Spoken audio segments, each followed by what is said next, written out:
کمرے کے بھاری لکڑی کے دروازے پر گل کے نازک ہاتھوں کی ضربیں اب مدھم پڑ چکی تھیں۔ وہ کئی گھنٹوں سے چیخ رہی تھی، مگر کمرہ ساؤنڈ پروف ہونے کی وجہ سے اس کی آواز باہر آداری تک نہیں پہنچ سکی تھی۔ وہ تھک کر اسی بند دروازے کے ساتھ فرش پر ڈھیر ہو گئی تھی۔ اس کی آنکھیں نیند اور تھکن سے بوجھل تھیں اور آخر کار وہ اسی حال میں سو گئی۔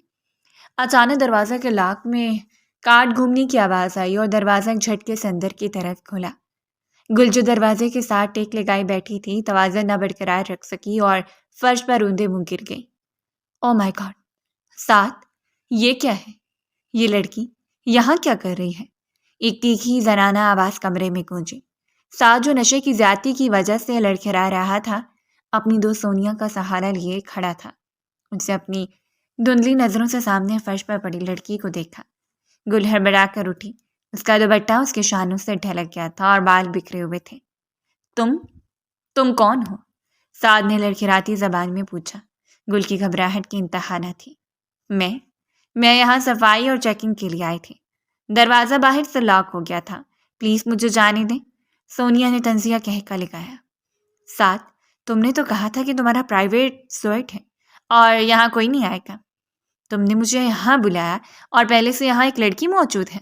واہ، تم تو بڑے خلیاری نکلے۔ سونیا، میری بات سنو، میں اس لڑکی کو نہیں جانتا۔ سعد نے اسے روکنے کی کوشش کی، مگر سونیا نے اس کا ہاتھ جھٹک دیا۔ بس، بہت ہو گیا۔ مجھے لگا تم مجھ سے مخلص ہو، مگر تم تو دھوکے باز نکلے۔ تم اپنی اس ملازمہ کے ساتھ رات انجوائے کرو، میں جا رہی ہوں۔ سونیا نے غصے سے اپنا بیگ اٹھایا اور پیر پٹکتے ہوئے کمرے سے باہر نکل گئی۔ سعد نے اسے پکارا، مگر وہ جا چکی تھی۔ اب کمرے میں صرف سعد اور گل رہ گئے تھے۔ سعد کا پارا ایک دم ہائی ہو گیا۔ اس نے غصے سے گل کی طرف قدم بڑھایا۔ تمہاری ہمت کیسی ہوئی میرا موڈ خراب کرنے کی؟ تم جانتی ہو تمہاری وجہ سے میری رات برباد ہو گئی ہے۔ اس نے گل کا بازو سختی سے جکڑ لیا۔ گل درد سے کرا اٹھی۔ چھوڑے مجھے، میں نے کچھ نہیں کیا۔ میں خود یہاں قید تھی، مجھے باہر نکلنے دے۔ نہیں، اب تم کہیں نہیں جاؤ گی۔ تم نے میرا نقصان کیا ہے، اب تم ہی میری خواہش پوری کرو گی۔ سعد کے لہجے میں درندگی تھی۔ وہ جیسے اسے مزید قریب کرنے کے لیے جھکا، اس کی نظر گل کے چہرے پر پڑی۔ کمرے کی مدھم روشنی میں گل کی آنکھوں میں چمکتے آنسو اور اس کے ماتھے پر موجود ایک چھوٹا سا نشان دیکھ کر سعد کے قدم جیسے زمین میں گٹ گئے تھے۔ اس کا ہاتھ گل کے بازو پر ڈھیلا پڑ گیا۔ گل، اس کے حلق سے سرگوشی نکلی۔ گل جو پہلے صرف ڈر رہی تھی، اس کے منہ سے اپنا نام سن کر ٹھٹک گئی۔ اس نے اپنی نفرت بھری نظریں سعد کے چہرے پر جمائی۔ قریب ہونے کی وجہ سے وہ اب اسے پہچان چکی تھی۔ تم ملک سعد؟ گل کی آواز میں خوف کی جگہ بے پناہ نفرت نے لے لی تھی۔ وہی ملک سعد جس کے باپ نے میرے باپ کو سڑک پر لا کھڑا کیا، جس نے ہماری خوشیاں چھین لیں۔ سعد کا نشہ جیسے پل بھر میں اڑ گیا تھا۔ اس کے سامنے بھی چھوٹی سی گلو کھڑی تھی، جس کے ساتھ وہ بچپن میں کھیلا کرتا تھا، جو اس کی منگیتر تھی، جسے اس کے باپ کے لالچ نے در بدر کر دیا تھا۔ گل، تم یہاں اس حال میں؟ میرا مطلب ہے تم ہوٹل میں جاب کرتی ہو؟ سعد نے ہچکچاتے پوچھا۔ گل نے کارے سے اپنا بازو چھڑایا اور پیچھے ہٹے۔ ہاں، میں یہاں جاب کرتی ہوں، کیونکہ تمہارے خاندان نے ہمیں اس قابل نہیں چھوڑا کہ ہم عزت سے جی سکیں۔ ہم غریب ضرور ہیں، مگر تمہاری طرح گرے ہوئے نہیں ہیں۔ تم نے ابھی کیا کہا؟ خواہش پوری کرو گے؟ اپنی اوقات دیکھو۔ ملک سعد، تم آج بھی وہی زہریلے انسان ہو جو تمہارا باپ ہے۔ سعد نے تڑپ کر کہا۔ میری بات تو سنو، مجھے نہیں معلوم تھا کہ وہ تم ہو۔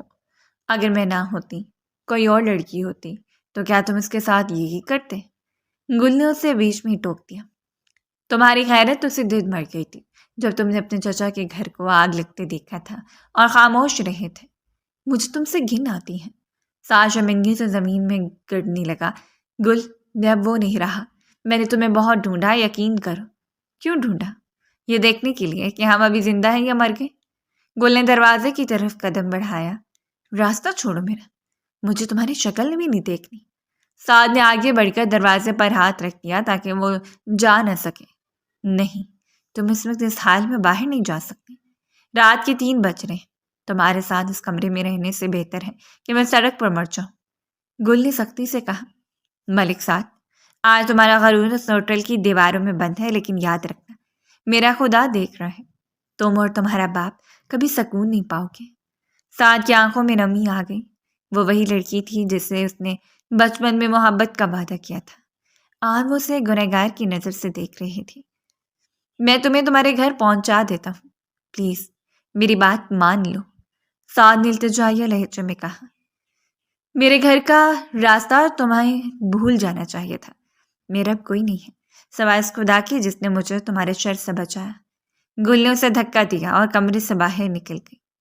سعد وہیں ساکت کھڑا رہ گیا۔ کمرے کی آسائشیں اسے اب کاٹنے کو دوڑ رہی تھیں۔ اس نے غصے میں قریب پڑا شیشے کا گلاس دیوار پر دے مارا۔ گل راہداری میں تیز تیز قدم اٹھاتی بھاگ رہی تھی۔ اس کے پیچھے قدموں کی چاپ اسے مزید خوفزدہ کر رہی تھی۔ سعد اسے پکارتا ہوا پیچھے آ رہا تھا۔ اس کا لہجے میں اب ایک تڑپ اور پچھتاوا تھا۔